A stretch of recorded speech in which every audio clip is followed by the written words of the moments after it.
In this episode, their pram snapped in two with 2.5-year-old twins in tow. I never knew what that day was going to bring. Welcome to There's No Place Like Home, Paths to Healing. This series is about domestic abuse. Listen with care. CommBank acknowledges the traditional owners of the lands across Australia as the continuing custodians of country and culture. CommBank Next Chapter is proud to partner with FW to bring you this important series. Support is available for people within Australia experiencing financial abuse, even if you don't bank with us. For many, escaping from an abusive home is just the beginning, because there's surviving the immediate crisis and then there's recovery, everything that comes next. I never told anybody. I was too ashamed. We're not having a hardship conversation, we're having a justice conversation. What's the real price of safety? Escaping an abusive partner is not just difficult, it's expensive. Moving costs, rent, childcare, lawyers, it all adds up. Especially if you've already had your money taken or controlled. In this episode, I'm joined by Rachael Lloyd, who moved to a new country for what she thought was love and was instead forced to hand over every cent she earned for years.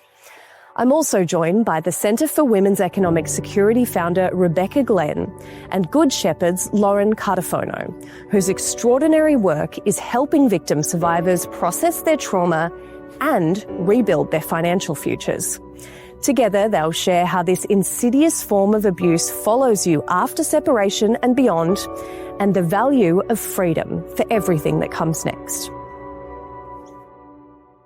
Hello everyone and welcome to There's No Place Like Home, Paths to Healing. I'd like to start by asking each of you to share a little bit about yourself and what drives the work that you do, what gets you up in the morning. Rebecca Glenn, I'd love to start with you. Well, I came at this work, I guess, from a slightly different direction. I don't have a background in domestic violence or social work, but I was working in financial literacy and financial wellbeing when I learned about economic abuse for the first time.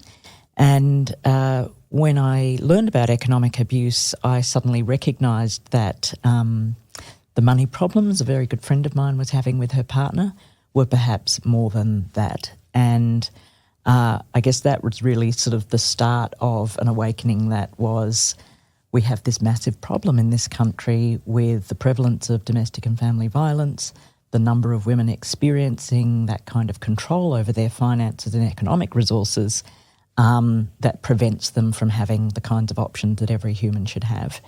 And I guess, you know, that lit the flame that has stayed alight to this day, and I think we've still got a lot to do. And that led you to found your organisation. Tell me a little bit about that. Yeah, so the Centre for Women's Economic Safety was really, how can I do something about this as someone with a background in financial wellbeing, with a background in comms, and so I established the centre really to support women experiencing economic abuse and look at how can we catalyse action, raise awareness of the problem so that women have more economic safety. Thank you so much. Loren Cartafono, you are the New South Wales team lead for Good Shepherd at the Financial Independence Hub. Can you tell me a little bit about the work you do at the moment? So the Financial Independence Hub supports victim survivors that are focused on their long-term recovery after experiencing financial abuse. So I started as a financial coach in that service, and we also have a team of caseworkers, financial counsellors, therapeutic workers, as well as an interest-free loan. And I guess we are a hub of different service offerings so that we're able to support victim survivors all in the one place to help them figure out the practical but also the emotional resources that they need to feel more financially empowered moving forward. And you actually worked in crisis before you moved to that long-term healing and recovery. Why did you decide to make that change? I think I could see with the people that I was working with that financial stability was the barrier for them taking that big next step from separating from the person that was using violence. And I think as a caseworker at the time, I felt like there was limited support I could do to be able to help them feel a bit more confident. And so when I saw the Financial Independence Hub was starting, we could really have those financial focused conversations to be like, okay, so I have an income, I know where I'm living, really helping them have that intense planning so then they can feel more confident as they navigate this next step. Rachael, I would love to know how you came to do the work you do as an advocate and as the founder of Lokahi, and a little bit about what drives you in this work. Well, I was in an abusive relationship for about 8 years, and that was physically, emotionally and financially abusive, and there was a lot of what we would now recognise as coercive control. And after leaving with 2.5-year-old twins in 2015, I left with nothing. No car, no furniture, no savings, no job, nothing. And really had to reestablish myself and build a new life for myself and my children.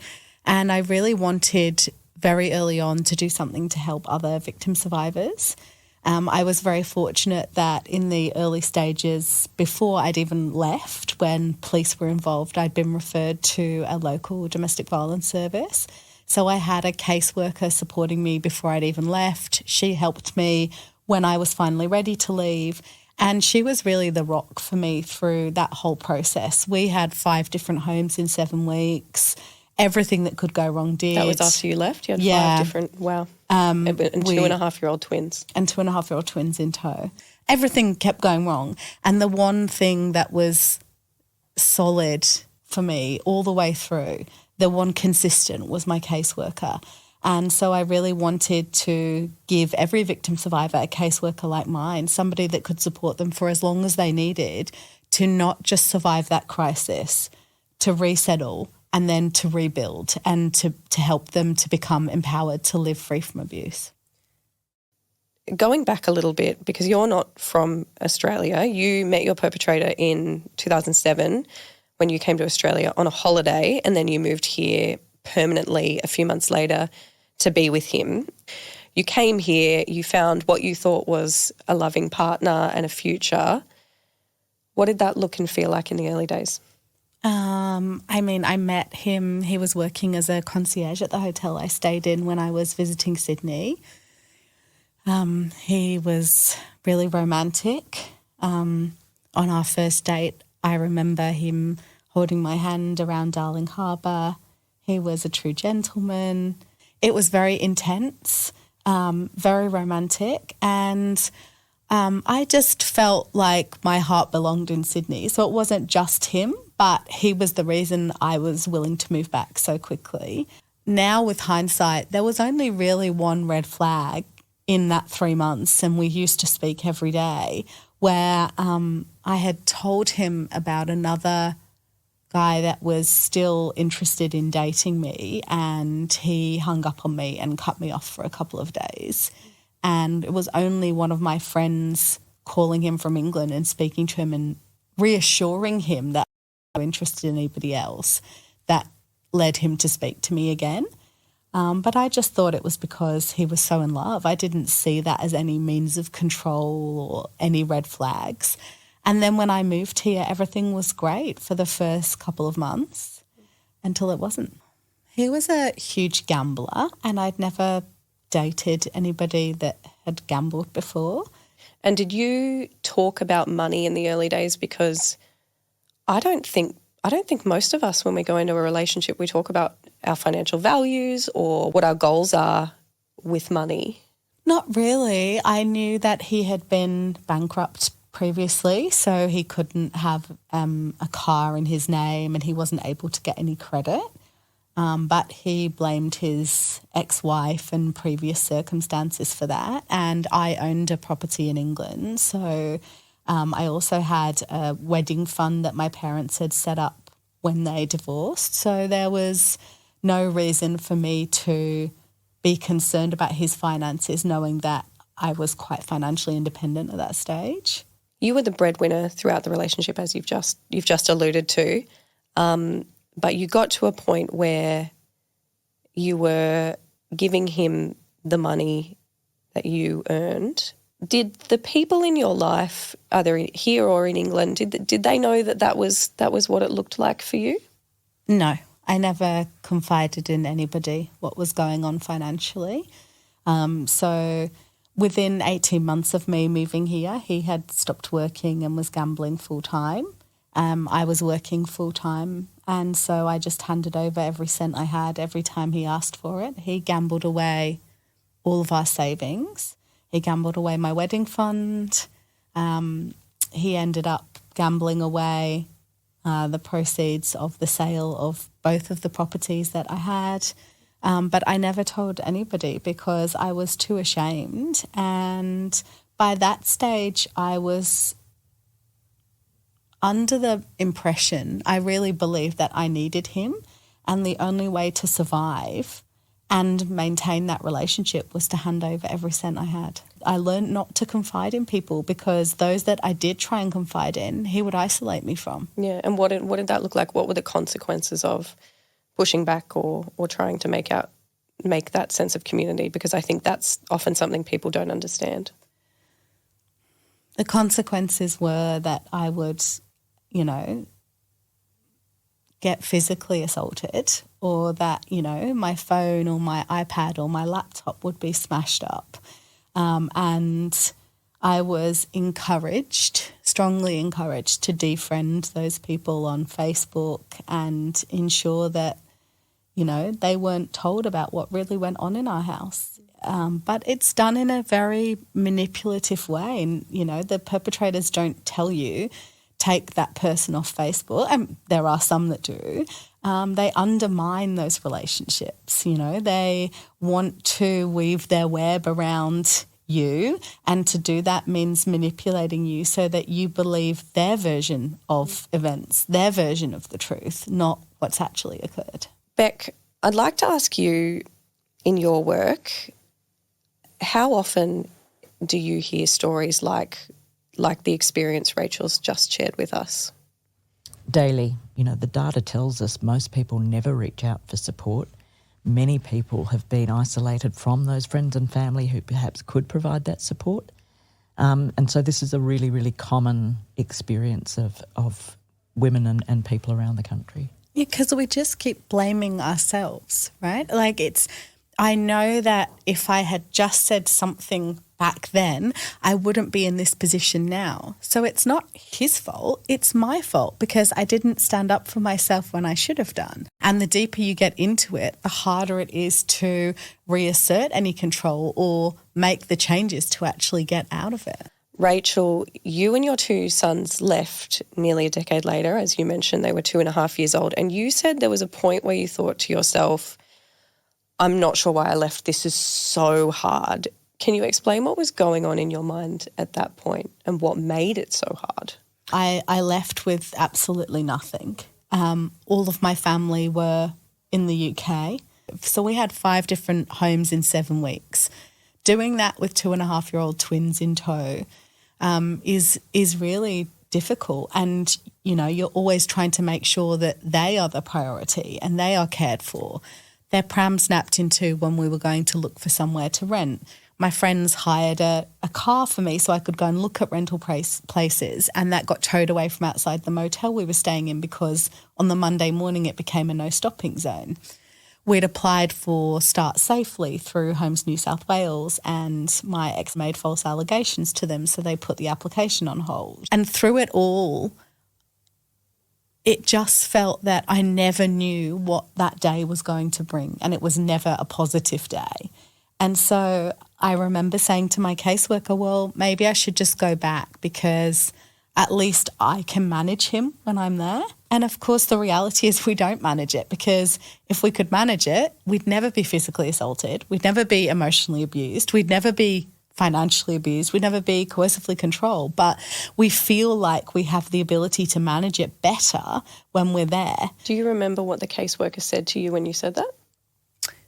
She said that she was so disappointed that the systems had let us down to such a level that me thinking that it was better to have stayed or to return to him was the better option than having left, and that what I needed to focus on was not what was going on right now, but where I was heading to, why I'd left, and the future that was ahead of me. That speaks really well to the next question I'd like to ask you, which is about the impact that all of this has on your outlook on life, I suppose, and your ability to exist in any other mode than survival mode, to feel joy or feel happiness or feel boredom even. When you left, you got a Centrelink emergency payment and you spent it on something a little bit unique. Can you please share what you spent that on and why? Becky's laughing because she knows this story already. So in the early days of leaving, I applied for a Centrelink emergency payment. To give some context, I had come from the UK without children, where I was financially independent. I worked hard. I could afford to buy nice clothes. And then when I had moved here, I still had nice clothing. I knew that having left, there was no hope of us having financial independence for quite a long time to come. And my children had a roof over their head and they had food over their table. All of their needs were being met. So when I'd paid for what I needed to pay for out of that tiny emergency payment, I went to Sass and Bide and bought myself some new jeans because I knew it was going to be the last pair of Sass and Bide jeans I was going to buy for a very long time. And for anyone who's not aware, Sass and Bide is a premium designer brand. How did it feel when you bought those jeans? It felt great. It felt so empowering, as we should feel. You know, I think what we don't talk about enough and what we at Lokahi we want to remind our clients is that when you leave, and I had a client recently say it to me, she literally left 2 weeks ago, was that, you know, we feel this huge sense of freedom. So no matter what else is going on, and I think that's what kept me going through those first 6 weeks was no matter what he threw at us, I didn't have to wake up with him every morning. I didn't have to wonder if he was going to kick one of the bedroom doors open or smash something up. You just feel this huge sense of freedom. And it just felt like, you know, I've done everything I can to keep my children safe. I finally left and now I'm just going to do one thing that's for me. Yeah. I love that, the reclaiming of power. And I think if people have a reaction other than that, and I know people do, I think it's really important we reflect on what that is about, because there's almost this expectation, and it absolutely runs through a lot of community services and it runs through a lot of government funding, is that you should be grateful just to survive on the crumbs that we're prepared to provide. And so sort of to me, that moment of I reclaim my power in this way, that is going to challenge some people. I think it's actually really important that we hold, you know, our own reactions to that and think about it. You don't have to be grateful for receiving secondhand clothing or secondhand clothes for your children. I partnered with Dandelion Support Network for a long time, and people used to donate baby clothes that had stains on because, you know, the women and children are leaving domestic violence, so it's better than nothing. Yeah. What we're actually saying is you are not willing Worthy. to empower somebody that has been through such a terrible experience. Yeah, it's dignity, right? Absolutely. Loren, I'd like to ask you, the Financial Independence Hub at Good Sheppard, when someone comes to you and you are considering how to support them to reclaim financial independence, what are some of the initial questions that you ask them? What we start with is really that reflective conversation of what financial independence looks like for you. What do you see? What do you feel? What would you be doing differently? Really thinking into the future and that big picture and trying to unpack that and make that more visual and tangible for them. And then we come back to, I guess, the present moment and thinking about what are some of the steps that you're thinking about taking. You know, trying to get a job, trying to find a car, returning to study, returning to work. You have described a lot of practical steps, but you also call it financial re-empowerment. Why do you think of it in those terms? I do believe that there was a point before they experienced the abuse where they did make those money decisions and had that confidence to be able to navigate their goals independently. And so I think we go through this tool called the My Money Story, where we talk about those formative moments of when they first learned about money, how they were taught about money, how they spoke about money, and then walk through it gently with them to think about, okay, well, what do you want this next chapter to look like? Give it a title. And then I guess going back to that visualization piece of feeling like, well, I am the author of this next chapter. I can be that person again. And I feel like with financial coaching, we try to remind people that it's a way of living as well. It's not you being able to tick those lists of goals. It's, do you have agency? Do you have choice? Do you have control? Are you able to have a safe money conversation with the people that you're living with or in the next relationship that you might be considering? In My Money Story, you've just mentioned that they write their next chapter and they put a title to it and that they're the lead character.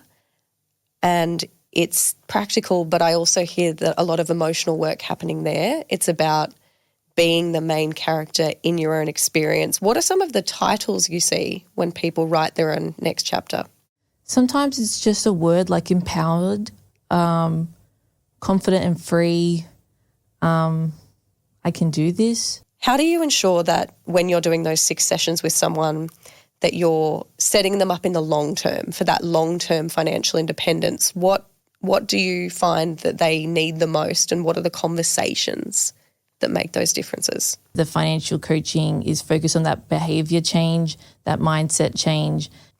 Like by having those strength-based conversations, they are kind of rewiring themselves internally as well to look at money from a positive or proactive mindset that's not fear-based. You've mentioned courage as well, right? Yeah, courage. So we really are trying to stay non-judgmental, meet them where they're at and recognize that it's such a huge step asking for help.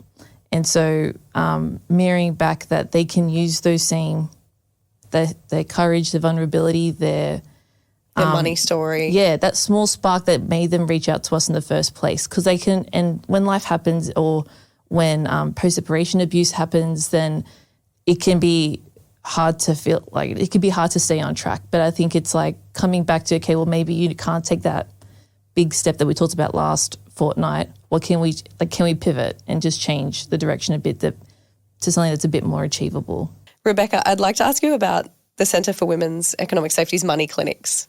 Talk to me a little bit about, on the ground, what work happens in those money clinics. We support women who are considering leaving an abusive partner, often totally unsure whether they're going to be able to afford to live, what that might look like. They're not sure if they can do it. So having those conversations, developing a financial safety plan with them is a really important part of that. And what is a financial safety plan? So a financial safety plan is looking at your core pieces for economic independence, such as your identity documents, which are sort of a precursor to being able to access any support payments, open accounts, have a tenancy agreement. Basically anything that you want to do in life, you sort of have to prove who you are first. So ensuring that you've got those important documents. We also support women very often who are in refuges, so they don't have permanent housing right at the moment. Whether or not they have assets in their name is kind of irrelevant at that point. And so we'll look at, actually, do they have debts in their name that they do or don't know about? Work through that kind of thing as well. So it's really very similar principles to the Financial Independence Hub. Meet them where they're at. What is their most pressing concern? That is what we support them with at that time. Beck, how difficult is it and can it be for someone to leave when they have experienced abuse, noting that there are the personal circumstances, but there are also the systemic supports? So many systems are actually facilitating the abuse post-separation. So we heard an example there of, you can just call housing and make a random allegation and everything's put on hold while they investigate. A person's, safety is at risk now because she can't afford food, shelter and so on because of that allegation. But we see the same weaponisation of systems with Services Australia and payments, with the tax office, with a whole range of systems that mean the abuse doesn't stop because you've left. In fact, it often escalates. There have been changes in recent years within courts and within systems and within organisations as well in the private sector to try to capture this issue. Where are those barriers still most prevalent if we're thinking about money? Yeah, look, there's been an enormous shift, I think, in probably just the last 3 to 5 years. Banks in particular, I think, have stepped up. Is it perfect yet? Absolutely not. But certainly, say, from a money clinic point of view, the difference from when we started the service to now, we have good relationships with the right people in banks who understand we're not having a hardship conversation, which is just can this person afford to pay. We're having a justice conversation, which is this is a debt or this is a situation caused by the deliberate actions of somebody else and it's not just. So I think that's been fantastic, still more work to do.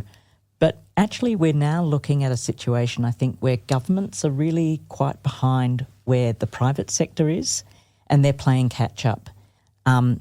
How do we stop child support from being weaponised? And there is a whole piece of work underway around that. How do we look at tax law to make sure that there is some discretion on that, not to further punish victim survivors? So I think governments are squarely in the frame because the impact they have is so big. Beck mentioned that banks and systems are doing more to support financial recovery. Part of that is funding Good Sheppard. How important is it to ensure that we have the buy-in from community, from government, from organisations? I think it just shows that it's not just a community and social services issue that is responsible for addressing domestic and family violence and financial abuse. It's workplaces, it's banks, it's, as you said, government institutions and systems, all of us talking to each other, understanding the issues and how they present in these different contexts.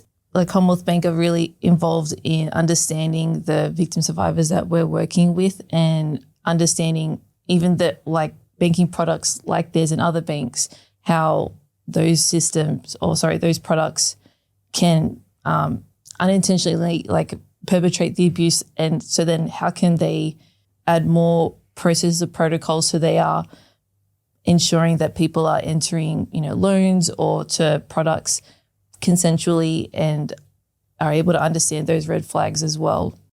Beck, we've spoken a lot today about rebuilding financial independence and financial recovery, and you also say there is a misconception that financial literacy prevents financial abuse. Can you tell me why you say that and what you mean? Yeah, and people mean different things by financial literacy, but economic abuse, financial abuse is not about expertise. It's about control. It's about coercion. It's about taking over. And so I think that the idea that if you just knew about money, it's a kind of a tantalising, if you didn't particularly know about money and then you experience economic abuse, you think maybe if I had known I would have seen it earlier. So I see the attraction in that, correlation. But I think we've got to put the responsibility for abuse and the removal of power onto the person causing the abuse, so that the person using violence. I couldn't agree more, Beck. I wasn't financially abused because I was financially illiterate.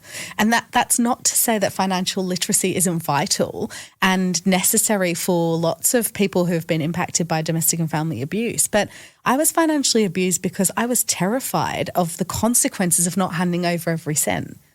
So, for that, I shouldn't feel any shame. I shouldn't feel any blame. I still do, but I shouldn't, because that was solely on him. So I think you're spot on with that.